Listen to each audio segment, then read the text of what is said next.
Hi, Dr. P here, and I'm going to briefly try to dispel any confusion you might have about card-driven games as opposed to event cards in games. So what are they? In a pure card-driven game, and this is usually abbreviated CDG, you can only do what the cards in your hand let you do. If you don't have the right card, you can't do a particular thing. And I should say at this point, usually card-driven games are war games, but they don't have to be. In a game using event cards, the cards are an auxiliary to what you're doing, not a driver. You play an event card at a given time when event card play is allowed, or in response to a particular event described on the card. In event card games, the cards are usually acts of God or external effects on your enemy, not something your own forces actually do. In card-driven games, they're more often something your own forces actually do. So what are some of the pros and cons? Well, card-driven games prevent you from doing what you ought to be able to do, and that's why I don't like them. This is definitely a con. You're not prevented from doing anything at all, but you're prevented from doing specific things if you don't have the cards that let you do it.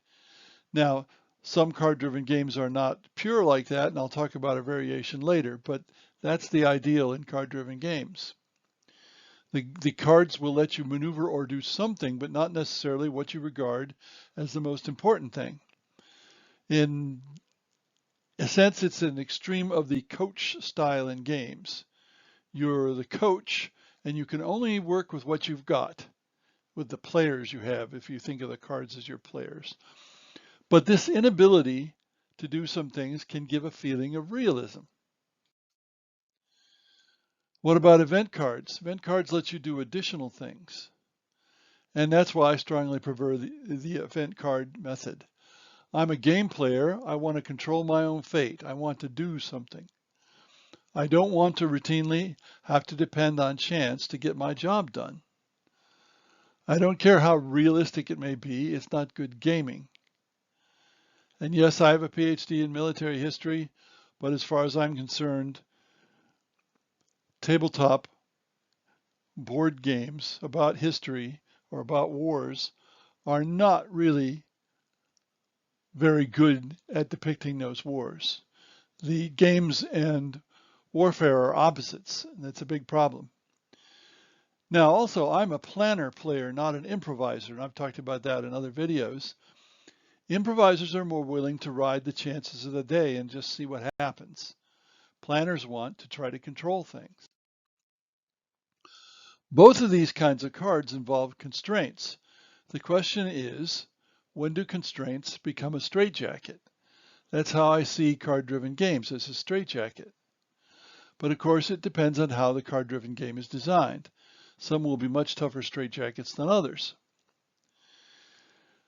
Now, you have to say that a game with event cards can also be designed so that the event cards dominate the game, especially some take-that style games.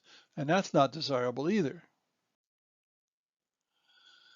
Now, event cards are good for surprises, surprising the other players, and they're good for stratagems, because even when opponents know the event card deck possibilities, they can't guard against everything. Stratagems, in case you're not familiar with the word, are schemes, something unusual or unexpected, often involving misdirection, that is, deception.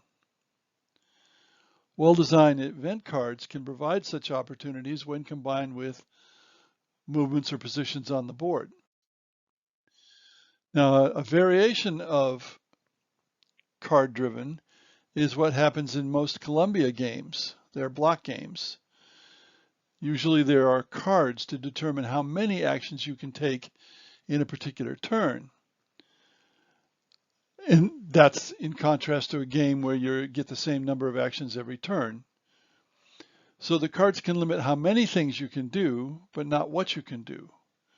And over time, because you've got a hand of cards and you've got a deck of cards and you're getting new cards into your hand, if you get some low numbers of actions, then you'll get some high number of actions. I don't know what you call this. It may be variable number of actions. Now, despite the constraints of card-driven games, some people are very skilled at such games and others aren't. I think particularly of a gent, I think his name is James Pye, who seems to win a vastly disproportionate number of card-driven game tournaments at the World Board Gaming Championships and in their play-by-mail tournaments.